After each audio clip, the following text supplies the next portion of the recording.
आजकल हिंदुओं के रक्षक आपस में ही लड़ रहे हैं। यह लड़ाई ना तो धर्म के नाम पर हो रही है और ना ही जाति के नाम पर, बल्कि इसके पीछे कुछ और ही कारण हैं। आइए इसे विस्तार से समझते हैं। नमस्कार दोस्तों, मानस मंथन ऑफ इंडिया चैनल पर आप सभी का स्वागत है। इससे पहले कि हम आगे बढ़े, आप वीडियो को लाइक कर दीजिए, क्योंकि वीडियो को लाइक करने से उसकी रीच बढ़ती है, ज़्यादा से ज़्यादा लोगों तक हमारा ये वीडियो पहुँचेगा। तो आइए हम कुछ उदाहरण आपको देते हैं, जिससे आपको पता चलेगा कि हिंदू जो विद्वान हैं वो आपस में ही लड़ रहे हैं। जैसे कि आर्य समाज के दो विद्वान हैं, आचार्य अग्निव्रत जी और आचार्य सत्यजित मुनि। इन दोनों में बहुत मतभेद है। आचार्य अग्निव्रत जी एक वैदिक वैज्ञानिक कहते हैं खुद को, और उनका शतपथ ब्राह्मण पे एक वैज्ञानिक भाष्य है, जिससे उन्होंने वैदिक रश्मि थ्योरी निकाली है। वैसे उन्होंने और भी कई ग्रंथों के भाष्य करे हैं, जैसे निरुक्त का भाष्य उन्होंने करा है, और अभी सुनने में आ रहा है कि गौपद ब्राह्मण का भी भाष्य कर रहे हैं। तो सब जगह से वो फिजिक्स निकालते हैं, और उनका कार्य यही है कि वेदों में जो विज्ञान है उसको बाहर निकालते हैं। और आचार्य सत्यजित मुनि और आचार्य अग्निव्रत जी, ये दोनों आर्य समाजी है। दोनों ही ऋषि दयानंद को मानते हैं, दोनों ही वेदों को मानते हैं, दोनों ही ये भी मानते हैं कि वेदों में विज्ञान है। ठीक है, तो दोनों की विचारधारा बिल्कुल एक जैसी है, लेकिन फिर भी आचार्य सत्यजित मुनि आचार्य अग्निव्रत जी के वैदिक फिजिक्स का खंडन करते हैं। उन्होंने वैदिक फिजिक्स का इतना खंडन किया है कि उनका एक प्लेलिस्ट है, निरुपयोगी आर्य गुरुकुल, जिसमें उन्होंने 12 वीडियो बनाए हैं। एक घंटे का एक वीडियो है, और उसमें उन्होंने वैदिक फिजिक्स का, जो कि आचार्य अग्निव्रत जी की थ्योरी है, उसका उन्होंने पूरा खंडन किया है। ठीक है, यानी आचार्य अग्निव्रत जी ने जो वैदिक फिजिक्स बताया है दुनिया को, उसका उन्होंने खंडन किया है। तो ये पूरा एक उनकी प्लेलिस्ट हमें देखने को मिलती है। तो जब ये चीज़ें सामने आई तो आचार्य अग्निव्रत जी बिल्कुल इसको सहन नहीं कर पाए, और उन्होंने एक पोस्ट लिख दी आचार्य सत्यजित मुनि के ख़िलाफ़, और उन्होंने ये आरोप लगाया कि ये जो है क्या रे पूर्वाग्रही है, और ये ईर्ष्या करते हैं। साथ ही साथ एक दो वीडियो उन्होंने बना रखे हैं, जिसमें वो बताते हैं कि वेदों का बढ़ता गौरव सहन नहीं होता है। यानी कि ये जो आचार्य सत्यजित मुनि हैं और जो अन्य आर्य समाज के विद्वान हैं, जो आचार्य अग्निव्रत जी की आलोचना करते हैं, उनके ऊपर आचार्य अग्निव्रत जी ये कह रहे हैं कि इनको वेदों का बढ़ता गौरव सहन नहीं होता है। यानी कि आर्य समाजी विद्वान को वेदों का बढ़ता गौरव सहन नहीं होता है, ऐसे आरोप लगाया है। तो सोचिए आप, कितना गंभीर आरोप है यह। खैर, इन आरोप में कितना सत्य है कितना झूठ है वो तो अब वही जाने, लेकिन सवाल ये उठता है कि ऐसे आरोप क्यों लगाए जा रहे हैं, और ये खंडन ये हुआ क्यों, ये एक प्रश्न उठता है। ऐसा ही एक और हमें विवाद देखने को मिला, जब सनातन समीक्षा और जो सनातन रिवील्स है, विज्ञान दर्शन है, ऋषि उवाच है, आर्यवीरा है, देव आर्य, अजय आर्य, इन सब में आपसी एक लड़ाई हमने देखने को मिली थी।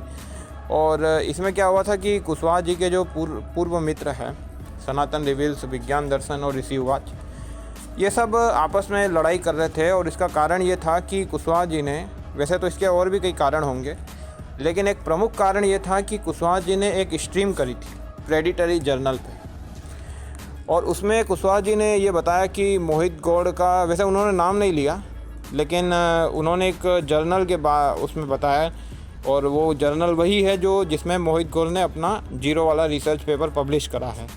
तो उसी जर्नल को कुशवाहा जी ने प्रेडिटरी जर्नल बताया है।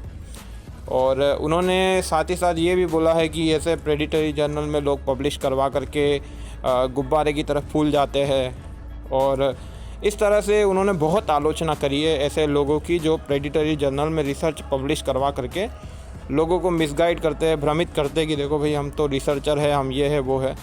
तो ऐसे लोगों की बहुत आलोचना करी उन्होंने। ठीक है, हालांकि उन्होंने किसी का नाम उसमें लिया नहीं था, और इसकी वजह से क्या हुआ कि जो इनके शुभचिंतक है विज्ञान दर्शन के, उनको वो बात अच्छी नहीं लगी, और उन्होंने क्या है कि उसका विरोध करना शुरू कर दिया। और कुशवाहा जी को उन्होंने बोला कि भाई आप माफ़ी मांगिए, ये करिए वो करिए। लेकिन यहाँ सवाल ये उठता है कि कुशवाहा जी और ये दूसरे जो हिंदू हैं, उनके पूर्व मित्र, ये सब हिंदू होते हुए भी क्यों आपस में लड़ाई कर रहे हैं, ये प्रश्न उठता है। तो इस प्रश्न का क्या उत्तर है? इसके अलावा एक और मैं आपको प्रसंग बताता हूँ, और फिर हम इन सब का उत्तर बताएंगे आपको। तो ये प्रसंग है सत्यार्थ प्रकाश से जुड़ा हुआ।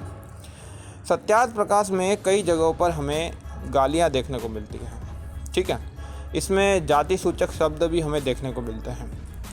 तो जब ये सब बातें इसमें लिखी गई है, जैसे एक उदाहरण है कि राम स्नेही संप्रदाय जो है उसको ये नाम दिया गया है, स्वामी दयानंद ने उनको स्नेही संप्रदाय ऐसा उन्होंने कहा।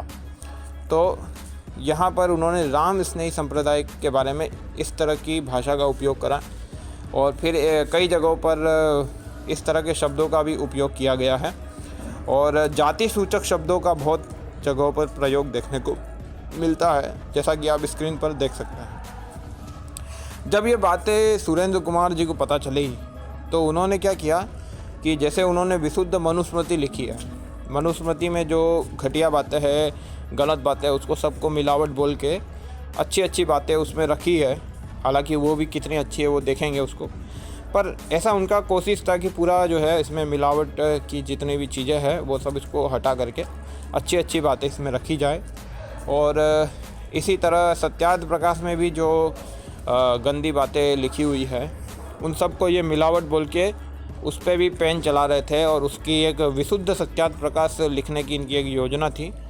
और विशुद्ध सत्यार्थ प्रकाश या उसका जो नाम इन्होंने रखा है वो रखा है सत्यार्थ प्रकाश संपूर्ण टिप्पणी, ठीक है। लेकिन इतना बड़ा होने से अच्छा है इसको एक सिंपल भाषा में हम इसको समझे तो यह है विशुद्ध सत्यार्थ प्रकाश। यानी सत्यार्थ प्रकाश में जितनी भी गंदी बातें हैं उन सबको मिलावट बोल करके उसको हटा करके उसमें अच्छी अच्छी बातें उसमें रखी है। और इसकी वजह से क्या हुआ कि जो इनके आर्य समाज के विद्वान हैं, गुरुकुल के विद्वान हैं, जब उनको पता चला कि ये सुरेंद्र कुमार जी तो हमारी सत्यार्थ प्रकाश को ही काटने लग गए, इसी में से ये जो है पेन चलाने लग गए इसमें, तो उन्होंने फिर सुरेंद्र कुमार जी को बहुत सारी गालियाँ दी, ठीक है। इस पर हमारे थोर भाई ने वीडियो भी बना रखा है। तो सुरेंद्र कुमार जी ने बताया कि सत्यार्थ प्रकाश जो है ना वो हर आर्य समाजी की अपनी सत्यार्थ प्रकाश है और हर सत्यार्थ प्रकाश में 2500 के आसपास गलतियां हैं, 1500 से 2500। और एक सत्यार्थ प्रकाश तो ऐसी है जिसमें अनगिनत गलतियां हैं, उसकी गिनती भी नहीं हुई है, इतनी गलतियां हैं। तो ये सब उन्होंने बताया और कहा कि सत्यार्थ प्रकाश के अनेकों संस्करण छपे हुए हैं तो हमने भी छाप दिया, तो इसमें कौन सा दोष है। तो इस तरह की बहस उनके बीच में हुई और बात जो है ना इतनी ज़्यादा हास्यास्पद है कि जो उनके विरोधी है सुरेंद्र कुमार जी के, उन्होंने सुरेंद्र कुमार जी की किताब पब्लिश होने से पहले ही उसका खंडन पब्लिश करवा दिया। यानी कि उनकी किताब ही नहीं आई थी उससे पहले ही उसका खंडन लिख के उसको पब्लिश करवा दिया, इतनी जल्दी थी। ठीक है, चल। उत्तरदायी आर्यजन, आर्य विद्वान और सन्यासी भी इतनी निकृष्ट मानसिकता के तथा विद्वेषी हो सकते हैं, ऐसी मैंने कभी कल्पना भी नहीं की थी। जो मैंने तुमको मैं बता रहा था ना कि तुमको ऐसा लगता है कि टेलीग्राम के समाजी जो है वो पर्सनल अटैक करते हैं, सिद्धांत पर बात नहीं करते हैं, गाली गलौज करते हैं और तुमको बस पीछे खींचना चाहते हैं, फालतू का काम करते हैं बिना मतलब का, उनको कुछ आता रहता नहीं। पर्सनल अटैक काम करने का काम केवल टेलीग्राम समाजियों का नहीं है, ये गुरुकुल के सन्यासी भी करते हैं। मतलब बात या टेलीग्राम समाजी की है या गुरुकुल में पढ़ने वाले सन्यासी आर्य समाजी है, दोनों में कुछ ज्यादा अंतर है नहीं। पहले मुझे लगता था कि अंतर है, लेकिन वास्तव में अंतर नहीं है। जब मैंने ये पुस्तक पढ़ा तो मेरी जो है धारणा टूट गई। सुरेंद्र कुमार जी लिखते हैं कि उनकी हीन सन्यासी के बारे में जो है उनकी हीन स्मृतियां जीवन भर मेरी मनास पटल पर अंकित रहेगी। मतलब इनको इतना परेशान किया उन आर्य समाजियों ने कि इनके भाई हृदय में छप गया ये बात। देखो क्या लिख रहे हैं कि भाई जी दिखा रहे हैं, गलती दिखा रहे हैं। परोपकारिणी सभा 34 से 36 संस्करण में 2500 से 3000 गलतियां, परोपकारिणी की मूल प्रति संस्करण में 33वां 39वां 2500 से 2000 गलतियां, पंडित भगवत दत्त रिसर्च स्कॉलर, छोटे मोटे आदमी नहीं है, 1500 से 2000 गलतियां, स्वामी वेदानंद सरस्वती संस्करण में वेदानंद जी, इनकी भाई वेदानंद सरस्वती इतने बड़े विद्वान, 2500 से 3000 गलतियां, श्री जगदेव सिंह सिद्धांति के संस्करण में 2500 से 3000 गलतियां, आर्ष साहित्य प्रचार ट्रस्ट दिल्ली संस्करण में 2500 से 3000 गलतियां, हमारे फेवरेट मीमांसक जी पंडित युधिष्ठिर मीमांसक के संस्करण में 4000, भाई साहब ये तो रिकॉर्ड तोड़ हो गया भाई, सबसे ज्यादा तो इन्हीं गलती निकाल दी, 4000 से 4500 गलतियां। वाह। स्वामी विद्यानंद, अरे भाई साहब विद्यानंद को भी नहीं छोड़ा भाई, विद्यानंद में भी 4000 से 4500 गलतियां। स्वामी जगदीश्वरानंद, भाई साहब ये तो इनफाइनाइट है, 10 to infinity, इनफाइनाइट। ये तो भाई पूरा मिलावट ही मार दिया इन्होंने। अब भाई जगदीशानंद भी समाजी है, ये वही समाजी जिन्होंने रामायण को शुद्ध किया हुआ है, महाभारत को शुद्ध किया हुआ है, ठीक है। उतने 1 लाख कितने श्लोक थे उसको जो है 5000 श्लोक में रख दिया है, पता नहीं क्या किया, पूरे पर्व के पर्व रखे और रामायण में सर्ग के सर्ग। सत्यार्थ प्रकाश न्यास उदयपुर संस्करण में 2500 से 3000 गलतियां, सार्वदेशिक तथा प्रतिनिधि सभाओं द्वारा प्रकाशित द्वितीय संस्करण में 25 से 3 गलतियां, और बाकी जो संस्करण बचा हुआ है उसमें 25 से 3 गलतियां। तो ये भी हमें एक प्रसंग देखने को मिलता है। अब यहाँ पर भी सवाल यही उठता है कि आखिर सुरेंद्र कुमार जी का विरोध क्यों हो रहा है, क्या कारण है कि सुरेंद्र कुमार जी का विरोध किया जा रहा है। इन सभी सवालों का जवाब यह है कि हिंदुओं के पास कोई सत्यापन विधि नहीं है। अब बहुत ध्यान से सुनिएगा, सत्यापन विधि उसे कहते हैं जो एक ऐसी मेथड होता है, एक ऐसी पद्धति होती है जिससे हम सत्य असत्य का निर्णय करते हैं। जैसे साइंटिस्ट लोगों के पास होता है साइंटिफिक मेथड। इस साइंटिफिक मेथड को स्ट्रिक्टली फॉलो करके साइंटिस्ट सृष्टि के सारे रहस्यों को उजागर करते हैं। यानी कि सृष्टि में जितने भी रहस्य है, जितने भी लॉज है, उन सबको उजागर करने के लिए वो साइंटिफिक मेथड को फॉलो करते हैं। लेकिन ऐसी कोई मेथड आर्य समाज के पास नहीं है। हिंदुओं में जो मॉडर्न हिंदूज़ हैं उनके पास ऐसी कोई मेथड नहीं है जिससे वो पता करे कि क्या सही है और क्या गलत है, शास्त्र की कौन सी बात सही है, कौन सी गलत है, और क्या मानना चाहिए क्या नहीं है। वो तो वहाँ पे क्या होता है कि जब आपके पास सत्यापन विधि नहीं होती है तो आपके पास ऑब्जेक्टिव ट्रूथ नहीं होता है। फिर ट्रूथ आपका जो है वो सब्जेक्टिव हो जाता है, सब्जेक्ट पे डिपेंड करने लगता है। यानी कि अब सत्य और असत्य का निर्णय प्रमाणों के आधार पे नहीं होगा, बल्कि अब सत्य और असत्य का निर्णय व्यक्ति पे होगा। तो व्यक्ति अपने आप पे जो है व्यक्ति की अपनी व्याख्या होती है सही और गलत की। हर व्यक्ति की अपनी सही और गलत की व्याख्या होती है। मैं जिसको गलत मानता हूँ हो सकता है कि सामने वाला उसको सही मानता हो, और जो सामने वाला गलत मानता हो उसको मैं सही मानता हूँ। तो ऐसी हर किसी की अपनी अपनी व्याख्या होती है, क्योंकि अगर उसके पास सत्यापन विधि नहीं है, अगर उसके पास ऐसा कोई मेथड नहीं है जिससे वो पता करेगी क्या सही है क्या गलत है, तो फिर वो अपने हिसाब से मानने लगता है कि मेरे को ये सही लगता है, ये गलत लगता है। लेकिन वो प्रमाण को स्वीकार करने की अब इच्छा नहीं है, और हमें जो है अपना एक बायस है, हमारा एक पूर्वाग्रह है कि शास्त्र तो बिल्कुल सही होना ही चाहिए। तो फिर सही क्या है गलत क्या है ये तो व्यक्ति पे डिपेंड करता है। तो मेरा अपना अगर सही, मेरे को कुछ चीज़ें सही लगती है तो मैं अपना हिसाब से शास्त्र की व्याख्या कर दूँगा, दूसरे को कुछ और सही लगेगा तो वो अपने हिसाब से व्याख्या कर देगा। तो ऐसा नहीं होना चाहिए। प्रमाणों के आधार पे लोगों को कहना चाहिए कि भाई आप शास्त्रों पे आस्था हटा करके शास्त्रों पे बिल्कुल आस्था मत रखिए, और फिर देखिए कि इसमें क्या लिखा है, तो आपको सही और गलत पता चलेगा। लेकिन जब मैं पूर्वाग्रह रखता हूँ, मैं आस्था रख के जो है जब शास्त्र पढ़ने लगता हूँ, तो मैं उसमें जो मेरे को ठीक लगेगा वो मैं मान लूँगा। तो ये समस्या हिंदुओं के साथ हो रही है। इसी वजह से जो आचार्य प्रशांत है उनको पुनर्जन्म सही नहीं लगता है, तो पुनर्जन्म का विरोध कर देते हैं। आर्य समाज को पौराणिक अश्लीलता, चमत्कार, मूर्ति पूजा ये सही नहीं लगता है, तो वो उसको नकार देते हैं। सुरेंद्र कुमार जी को सत्यार्थ प्रकाश की गालियाँ अच्छी नहीं लगती, तो उन्होंने उसको नकार दिया। और यही कारण है कि सत्यजित मुनि को आचार्य अग्निव्रत जी की थ्योरी का खंडन करना पड़ा, क्योंकि सत्यजित मुनि का अपना एक अनुभव है और उन्हें पता है इस मामले में कि जो साइंस है आचार्य अग्निव्रत दे रहे हैं वो तर्क के ऊपर खरा नहीं है, और वो शास्त्रों से भी नहीं निकला है। वो जो है शास्त्रों की गलत व्याख्या उन्होंने की है। ये भी उनको अपने व्यक्तिगत अनुभव और जो भी अध्ययन वगैरह है उससे पता चला, तो उन्होंने फिर उसका खंडन कर दिया। लेकिन उनके शिष्यों के लिए समस्या हो जाएगी कि भाई हमारे ये दोनों आचार्य हैं, तो हम किसकी बात माने, इसकी बात माने कि उसकी बात माने।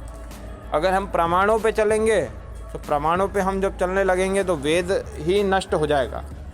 वेद के पक्ष में कोई प्रमाण नहीं है ना। जो प्रमाण है वो ये बताते हैं कि वेद सिंपल किताबें हैं, कोई बहुत ज़्यादा वैज्ञानिक किताबें नहीं हैं। और हर आर्य समाजी की अपनी सत्यार्थ प्रकाश इसीलिए है क्योंकि हर आर्य समाजी का अपना एक सही और गलत का खुद की अपनी व्याख्या उसने कर रखी है। तो इसी वजह से वो जब सत्यार्थ प्रकाश पढ़ता है तो उसको कुछ चीज़ें लगता है कि ये सही है, और ये स्वामी जी की ये बातें लिखी स्वामी जी ने है, लेकिन हमको ये सही नहीं लगता, तो हम इसको हटा देंगे और इसमें ये लिखेंगे। तो इसी वजह से सत्यार्थ प्रकाश के भी इतने सारे संस्करण छपे हैं, ठीक है, क्योंकि सबका अपना अपना सही गलत का विचार है।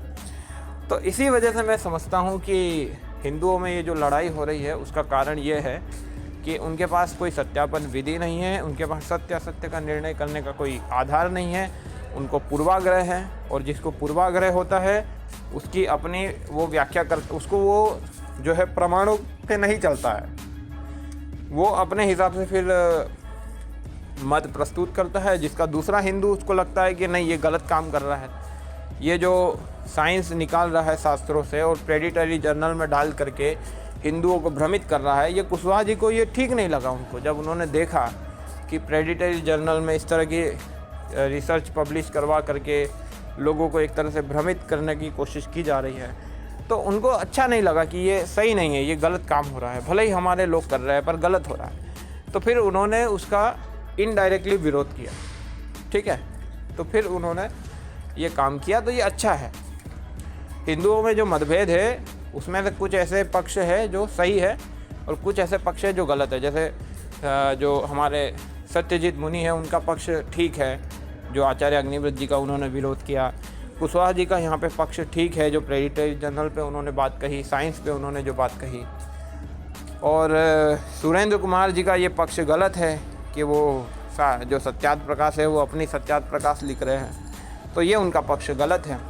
इसी प्रकार जो सत्यजित मुनि हैं उन्होंने मोहित गौड़ का भी खंडन किया है। इसको लेकर के थौर भाई ने एक वीडियो बनाया है जिसमें उन्होंने बताया कि मोहित गौड़ ने जो रिसर्च की है उसमें जो बातें हैं उसको सत्यजित मुनि ने उसका खंडन बताया है एक वीडियो में बिना नाम लिए। तो उसको भी आप ज़रूर देखिएगा। तो आज के इस वीडियो में बस इतना ही, मिलते हैं अगले वीडियो में, तब तक के लिए नमस्ते।